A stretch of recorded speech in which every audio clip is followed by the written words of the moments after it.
Hey guys, what's up? It's Doug and Marianne, and we're back. Woohoo! I would just like to start by thanking everybody for the positive encouragement from the last episode. It was really cool to see the feedback and the shares and everything, and it was exciting to hear that you guys want to see some more, so we're going to do that again. I'm out here shamelessly plugging the new book, Relationship Resonance, so look for that.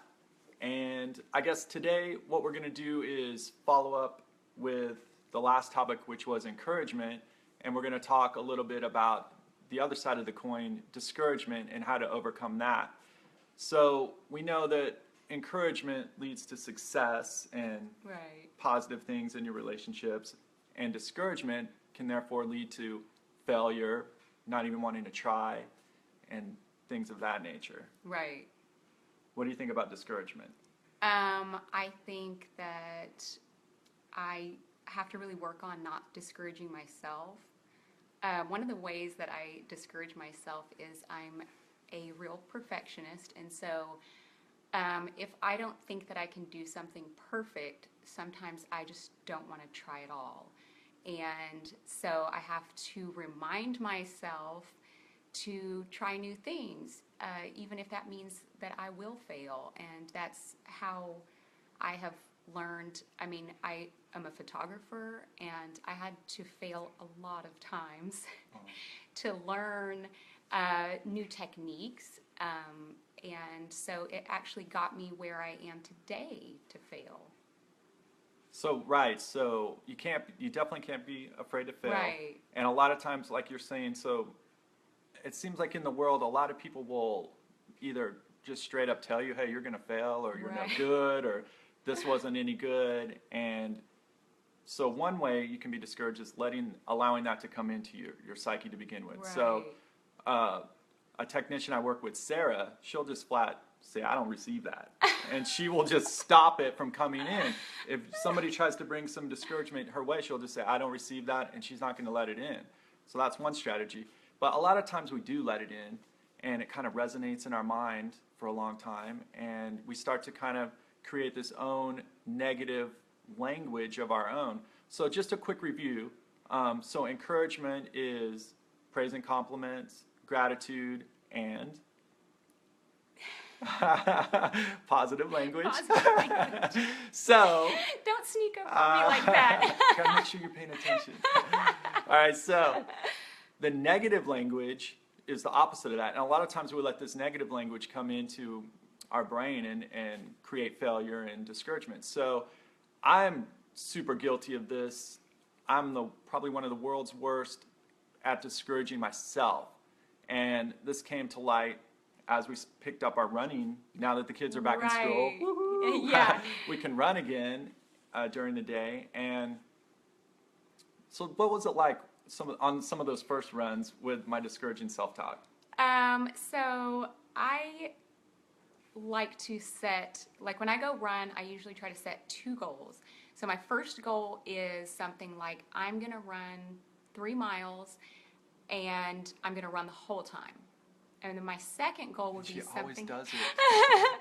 My second goal would be something like I'm going to run it at a specific pace. So my first goal is challenging, but I know that if I push myself, I can do it. My second goal would maybe be even more challenging, and it might require more of me. But so I have those like going into my run. So I'm like, okay, today on our run, this is going to be, we're going to try to run the whole time, and then we're going to keep this specific pace. So we are like, what, 3/4 of the way through the run, or maybe half. And Half so, or less. So half, and I look down and I'm like encouraged by our pace, and I guess like where we're at. I'm like, okay, if we keep this pace, then we're going to do it. We're going to meet that second goal, the one that's even more challenging.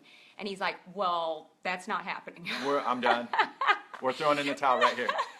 So I'm discouraging not only myself, but I'm discouraging my running partner out there, Right. my wife. And would you say it's fun when I do that? No, but it's a character It's awful. builder. So I like to say we call that character building. So I allow that negative self-talk in my brain saying, oh, you're tired, you can't do this, let's stop, we need to take a break, let's get some water, it's too hot, it's not hot enough. And then it starts affecting her as well because she's out there with me. So luckily, I was introduced to a podcast recently on the Growth Now Movement podcast, and one of the speakers was talking about, well, two things came my way. See how God does that? Okay, so one, you shared a video. Right. I had seen a video, and it was somebody named Gina Rodriguez, and it was actually a commercial. But when I heard it, I was like, wow, that's so good. She talked about how her parents, when she was younger, she grew up like in the inner city, and a lot of people, like the kids around her, did not have positive people around them, but her parents were constantly, like, they made her wake up every morning, look at herself in the mirror and say, this is going to be a great day, I can and I will. And so when we finished the run, and I said, when he was like, I can't do this, there's no way we're going to be able to keep this pace, and I was like, okay, then we're just going to keep running, okay? If we cannot keep this pace because maybe our bodies are not actually trained for this pace, and we set a goal that's maybe a little too lofty, then we're going to keep running. That doesn't mean we're just going to quit. And the next time, we're going to try to hit that goal. We're going to still have a goal that's challenging, and we're going to try to hit that goal. But I had to maybe do some character building along the way, talk him into it. So that was big. So you got to give yourself that positive Right. affirmation that I can do it, I will do it. And here's where I took it a step further. After the podcast, I realized the guy speaking on the podcast was saying how our brains are kind of designed to keep us in a comfort zone, to keep us safe and protected. And that's kind of what it's doing out there. It's like, hey, you're getting overheated. This you is might want getting to hard. you might want to slow it down and protect your, vital organs or whatever is going on. And so you kind of let that kind of put you in your comfort zone. So you got to override that. So I took that video clip. Yeah, so like right after we ran, I was like, I just want to show you something. She's like, let me just hold on. fix this right here. I said, I think that we actually could have kept that pace or something similar, but I could tell when the words started coming out of his mouth that were like, we can't do this. I mean, it was like, can't, won't, this is too All hard. of the negative, and I was like, discouraging words. Doug, if that's what's coming out of your mouth, what's going through your head? Exactly. And so I was like, that's the first thing is, tell yourself, I can and I will. So to add on to that, what I found is what I personally need, I can't just say it one time. I can and I will is good, even in the morning's good, but then all my negative self-talk is going to come in, and there's going to be like a couple hundred of those that's going to override that one can and I will. So what I've discovered is I've got to turn it into a mantra. So while I'm out there running, and I hit that point where I'm starting to really doubt whether I can do it or not, it's I can and I will, I can and I will, I can and I will, like 1,000 times until the run's finished. Right. And now I can actually, it just blocks out any negative from coming in. So all I'm hearing is I can and I will over and over, and I've been able to finish all of the runs. Right. And I think that, like, for me, I like to run, and I like to do exercises that are hard because I feel like I need to build that. I need to build that in myself where I take those negative thoughts captive right away.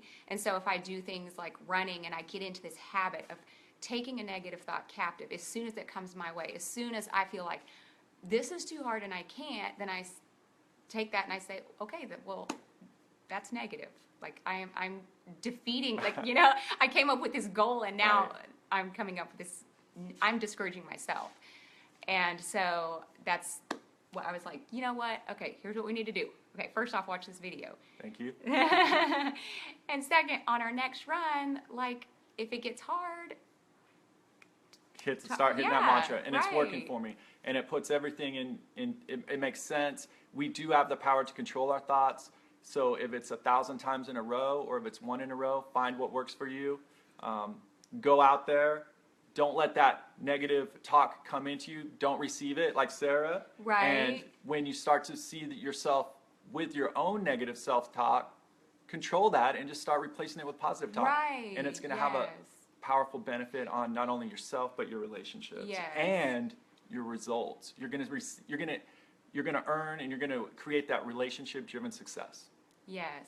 And one thing that I wanted to say is, like, I have we go to church and our pastor, gives these great sermons. And during the week, I like to kind of supplement by listening to different pastors. And one of the pastors that I like to listen to, Judah Smith, said in one of his messages, he said that you can go and you can listen to these messages. You can go to church for your hour or whatever you might, if you listen to, things that are encouraging, speakers that do motivational talks. And they can fill you up with these motivational words that can carry you through for a short time. But if you are preaching a sermon to yourself that says, I can't, I won't, this is too hard, you're preaching to yourself 24/7.